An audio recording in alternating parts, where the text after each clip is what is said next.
estudiosos, e hoje a gente vai falar do resumo do conteúdo da semana, que foi calorimetria. Nessa semana nós falamos de calor sensível, que é o que acontece com a substância quando ela recebe calor e sofre uma variação de temperatura. Essa situação a gente pode calcular utilizando a equação do calor sensível, onde Q é igual a mc ΔT, a famosa equação Q-macete, onde ΔT é a variação de temperatura, sempre o valor final menos o inicial, o M indica a massa, o C é o calor específico, que é uma propriedade da substância, e o Q é a quantidade de calor que foi trocado. Lembrem sempre que quando é recebido calor, a quantidade de calor é positiva e quando se perde calor é negativo.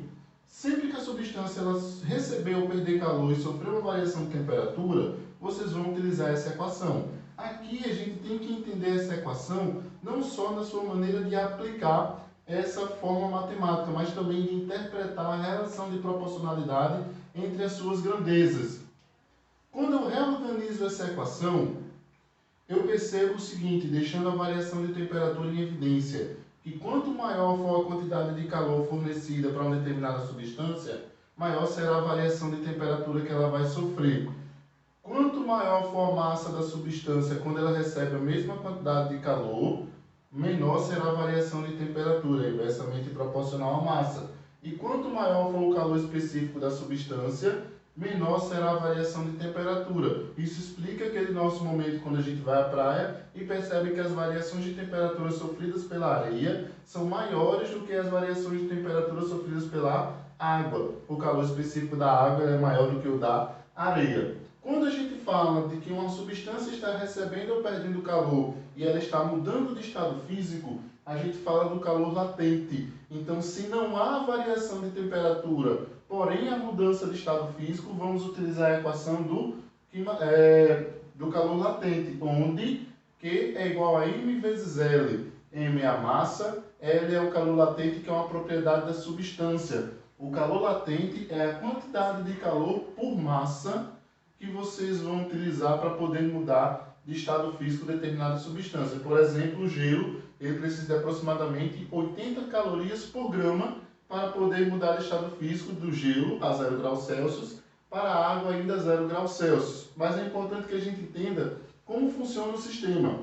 Para uma substância mudar de estado físico, uma substância pura, ela precisa chegar nas suas temperaturas de mudança de estado físico. Por exemplo, o gelo, ele precisa estar a 0 graus Celsius sob condições de uma TM para mudar de estado físico. Se o gelo, uma pedra de gelo, tiver, por exemplo, a menos 10 graus Celsius e uma fonte de calor, que nessa ilustração é o Charizard, estiver fornecendo calor para esse gelo, primeiramente o gelo ele vai aquecer até chegar na temperatura de fusão, depois ele muda de estado físico sem variar a sua temperatura, e quando ele muda totalmente de estado físico, a água no estado líquido vem a aquecer. E novamente uma nova mudança de fase e depois um aquecimento. Sempre lembrem que calor latente são nas situações onde não há variação de temperatura, tá certo? É importante isso aí para a gente poder resolver algumas questões.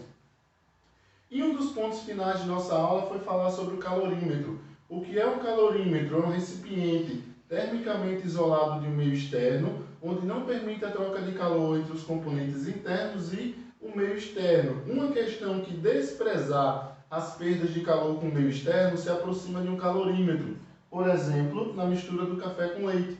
Se eu desprezo aqui as perdas de calor para o meio externo, isso pode se comportar como um calorímetro. Quando a substância ela ganha calor, essa quantidade é positiva, e quando ela perde calor, essa quantidade ela é negativa. Se só está havendo troca de calor entre essas duas substâncias, o que um ganha é exatamente o que o outro perde. Somando essas duas quantidades de calor, o total vai dar igual a zero. É um valor mais o negativo do mesmo valor, tipo menos 10 mais 10, vai dar zero.